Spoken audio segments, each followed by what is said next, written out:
Come on up. We're going to keep this as bipartisan as possible. Okay. Good afternoon, everybody. And I want to thank my colleagues, Senators Blumenthal, Blackburn, Markey, and we expect Senator Cassidy momentarily, not just for being here today, but for the amazing, tenacious, never-give-up work they did to get us here on this bill. Most importantly, though, to all the parents who advocated tirelessly for these bills, who shared their stories of their kids, who turned their grief into grace. Thank you. They lit a candle. There's no worse pain and suffering for a parent than losing a child. That kind of pain is incomprehensible. No one would fault any grieving parent if they retreated, mourned their children, and then processed their pain in private. But these folks did the opposite. They did what the scriptures say is very noble. Instead of cursing the darkness, they lit a candle. Lighting a candle, working doggedly to ensure that this might not happen to other children, the horrible things that happen to theirs. They endure pain every minute of the day, but they made their children's memories a blessing in the form of legislation to protect our children from the risks of social media and other online platforms. They have shown unimaginable heroic strength. And today, that strength, that persistence of the parents who never gave up, has paid off. For COSA, Senators Blumenthal and Blackburn fought to give kids and parents the tools, safeguards, and transparency they need to protect our children's health and online well-being. It ensures that social media companies have a duty to ensure their products do not cause harm to kids and teens. Now, social media has brought a lot of benefits connecting people, but with those benefits come real risks, and COSA provides important guardrails to guard against those risks. For COPPA, Senators Markey and Cassidy, welcome. Work to protect personal information for children and teenagers and ban targeted advertising for children and teens. Now, these bills don't solve all of the problems online, but this is certainly a large step in the right direction to protecting children and teens online. There's more work to be done in areas like AI and like privacy, where we have to work hard to mitigate risks that come from such a transformational technology. But today, we passed the Kids Online Safety and Privacy Act and the COPPA Act, and each of the four did great work. Now that the Senate has done its job, the House should do the same and move on COSA and COPPA right away when they return. The bipartisan momentum behind these bills is real, and we should seize this opportunity to make them into law. To the parents and families who fought for change, thank you. And I say that not only as a leader and a senator, but as a dad and a grandpa who always worries about what will happen with my little grandchildren when they get a little older. I promised them that we'd get this done. I promised them I'd bring it to the floor, and today I've kept my promise. But most importantly, we are one step closer to making our teens and our children across the U.S. safer online. Senator Blumenthal. Oops, let me get this. Where are you? Oh, sorry. Well, first, my thanks to Leader Schumer, who kept his word. He promised a vote, and he gave us a vote, not just with words, but with his heart. And his passion has been inspiring. He has truly felt the pain of parents and advocates who worked through their grief to inspire and move the United States Senate. As much as I would like to claim that our eloquence and wit and insight were persuasive, it is in fact those parents and young people who came to Washington cajoled, convinced, and ultimately prevailed here. Young people will take back control over their own lives. Parents will have tools to safeguard those young people. They will be able to disconnect from the addictive features and opt out of those black box algorithms that drive at them relentlessly the eating disorders, bullying, fentanyl, sex exploitation, self-harm, and all too often suicide and bullying. And so we are on the cusp of a new era. It is an era of accountability for big tech.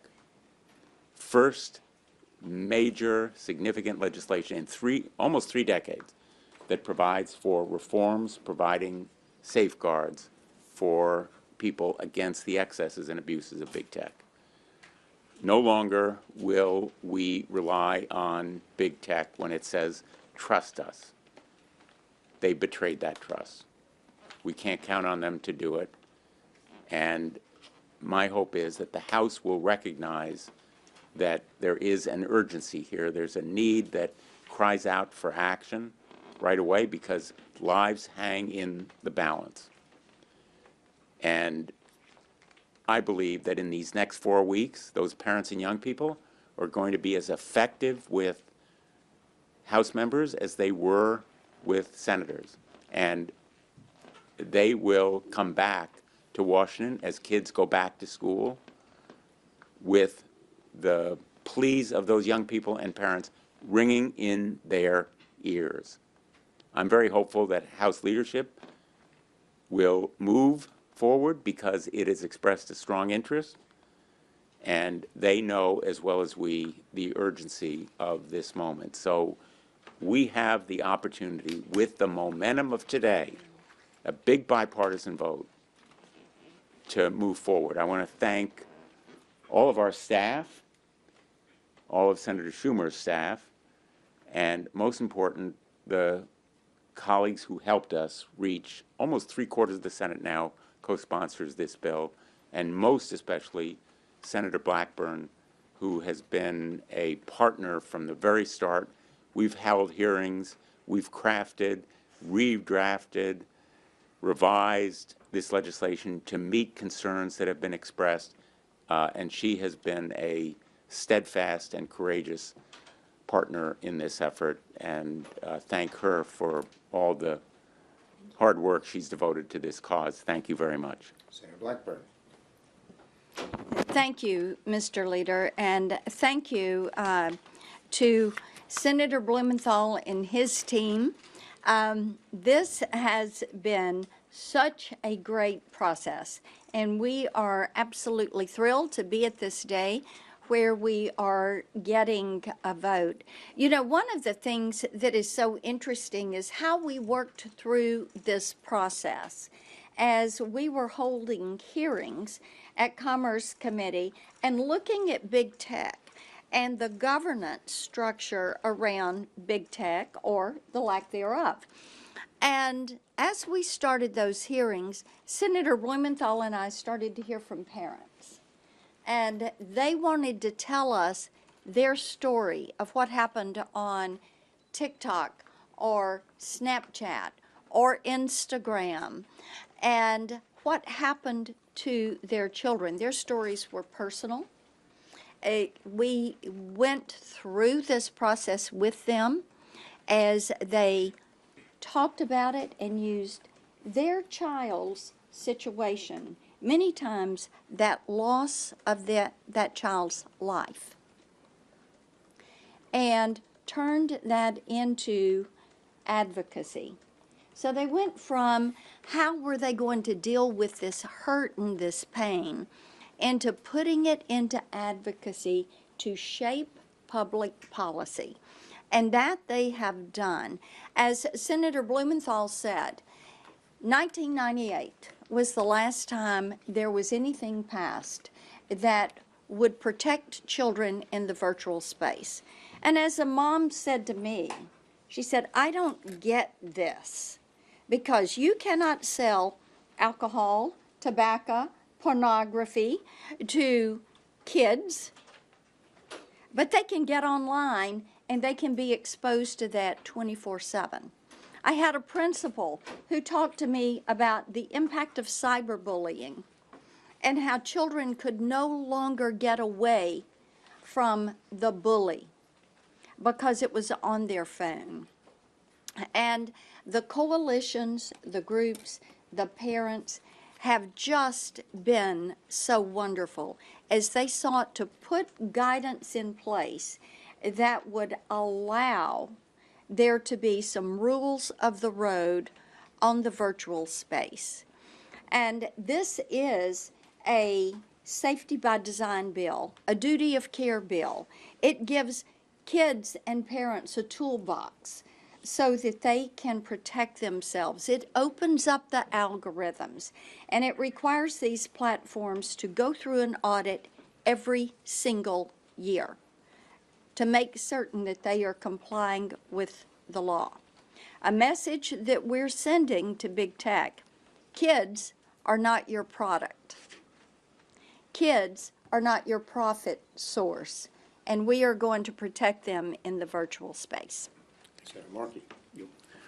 Thank you, Senator Schumer. Thank you for your leadership on this issue, Senator Schumer. He cares a lot about this issue, and we're seeing that in this bill passing on the floor of the Senate today. In 1998, I was successful in passing the Children Online Privacy Protection Act. That was for kids 12 and under. I was the author in 1998. Pediatricians had come to me saying, as we move to broadband, we're going to need more protections for children. But the tech companies were already blocking anything over the age of 12. Senator Schumer and I voted for that bill on the House floor in 1998.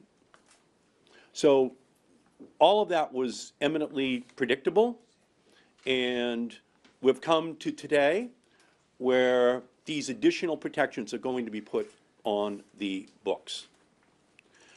When a teenage girl who's 14 today goes online to get information about bulimia or anorexia, she can now be targeted with ads because that information is out there. The Child Online and Teenage Protection Act of 2024 will ban any targeted ads towards that teenage girl using the information that has been gathered. It will be prohibited because it will only worsen the condition of that girl. It will give her more information which she does not want, and the family would try to protect the girl from getting. Number two, the Child Online and Teenage Protection Act will give an erase button over to the parents and to the teenagers and children to say, erase any information you've gathered about that child. Just erase it, delete that post. I do not want it to come back and harm my child when they're older. Erase it right now. And third, there has to be permission which is elicited from the teenager to gather the information in the first place. It just has to be something that's done with permission. So no targeted ads, an eraser button, and permission has to be elicited in order to gather the information in the first place. When I was a boy and the salesman came to our front door, and I'm 9 years old, my mother would just say that through the letter opener, just tell the salesman, Eddie, your mother is not home. And I would tell the salesman that through the letter opener, and then I'd say to my mother, but you are home. And she would say, that salesman's not getting into our living room. Your father is not home. Well, those salesmen online have gotten around that front door and are into the lives of teenagers and children in our country. And what the COPPA 2.0 does is it just says no. No to gathering the information, no to targeting the kids, and no to gathering the information in the first place, because that data is the oxygen for these social media companies to be able to target these kids, and it must end. So that's where we are today. a privacy bill of rights for teenagers and children in our country. And like COSA, Senator Cassidy and I did this completely on a bipartisan basis from the get-go. So I just want to thank Senator Cassidy for all of his great work on this issue as well. I don't know how many times Senator Markey commented and said, you know, I did this in 1998 with Billy Tozan, the representative from Louisiana, whoever that is. And I say that because I looked around and said, like, a lot of people here won't know who Billy Tozan is. Why? Because you were born after 1998. My freshman class colleague. Was he? 1980, yeah. Which, a class that will live in infamy. Yes. 80 Republicans, 19 Democrats. I thought it was infamy. It's the Reagan landslide. And I say that only to drive home the point that since 1998, how much has changed. LSU, that was 5 football coaches ago. That was, we got one LSU fan there, he understands that. No. There was no TikTok. There was no Facebook. There was no Google. None of that had happened. And yet the good work of Billy Tozan and Ed Markey dated from that point. Look at the interval change. This is, if you will, the interval update. This is taking that age of protection from less than 13 up to 17. Why? Because back then, we didn't have all this penetrating into the person's mind without the parents having access to what they were seeing. But now we do. And this is Congress being responsive, at its best being responsive both to a societal need and those of individuals. Ed mentioned several things. Again, I just mentioned it increases the age of protection up to 17. I love that eraser button because every now and then I've noticed teenagers lie once or twice. And so they're going to log in, they're going to fake their age, they're going to start getting stuff that they shouldn't get. And this gives mom, this gives dad the ability to say, boom, erase it. And why is this important? Because everybody in this room knows of somebody, everybody watching knows of somebody who's had their bulimia, who's had their anxiety, who's had their risk of suicide augmented, increased. Think of what the word you want to use because of what's on the internet and the algorithm just feeding them. This is Congress's attempt to make sure that that does not happen again.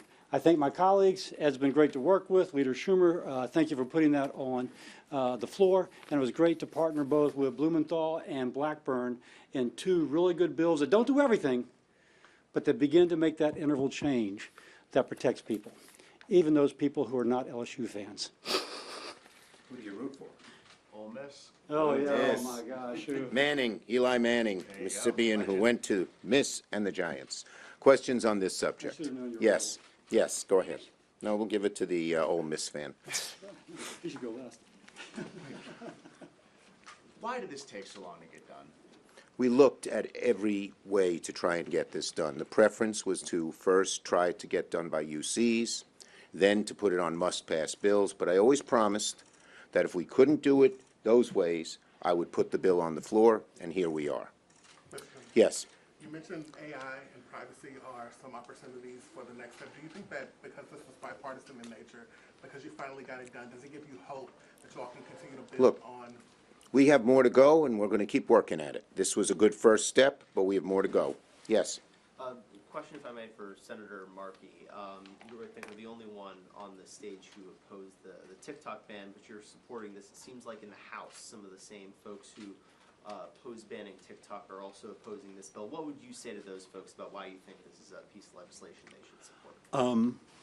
I would say this, that TikTok is being used in ways that is invidious. It's targeting teenagers and kids, but so isn't Instagram.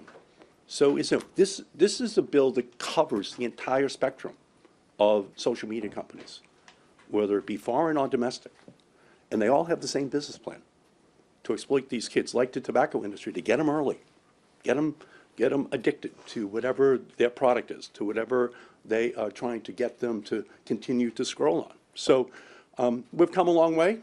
back in 1998, only birds tweeted. A gram was a measurement of weight. And so we need to update the law. And to my friends in the House, where I served for many years, I would just urge them to deal with this issue. The Surgeon General and the CDC say we have a teenage and child mental health crisis in our country. 2 years ago, 1 in 10 teenage girls in America attempted suicide. 1 in 5 LGBTQ youth attempted suicide. And the Surgeon General and the CDC have implicated social media as a big part of this problem. So we have to give the tools to parents and to teenagers and children to be able to protect themselves. And that would be my message to my colleagues in the House. We cannot avoid this historic moment. Last question. Yes. Schumer, what are you going to do to encourage members of the House to consider and take up the Senate version of the bill as opposed to the House companion bill? Well, I think the first thing we've done today is going to help a lot, the overwhelming bipartisan vote. I don't know what the final vote was, but it was something like only 2 or 3 people against. So that speaks pretty loudly. But second, I will work with whoever I can in the House to persuade them to get this done. Thank you, everybody. Thank you, Chuck. Thank you. Dick, Ed, good job. Good, thank you.